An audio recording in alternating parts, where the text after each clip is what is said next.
جو معاشی بحران ہے وہ بد سے بدتر ہوتے جا رہے ہیں۔ اس صورتحال میں جو پاکستان کے پرانے سیاستدان ہیں، جو آج بھی پرانا سیاست کر رہے ہیں، انا کی سیاست کر رہے ہیں، اپنے ذاتیات کی سیاست کر رہے ہیں، سیاست کو اختلاف رائے کے بجائے ذاتی دشمنیاں پہ پہنچائے ہیں، اپنے اس سیاست کے بجائے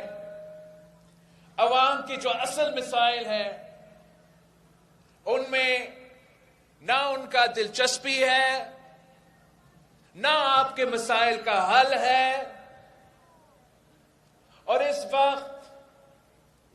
جو معاشی صورتحال ہے، جو مہنگائی، غربت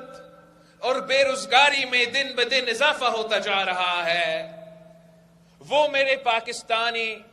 بھائی بہنوں کا سب سے اہم ایشو ہے اور ہمارے سیاستدانوں کا آخری ایشو ہے۔ اس وقت جو ملک کے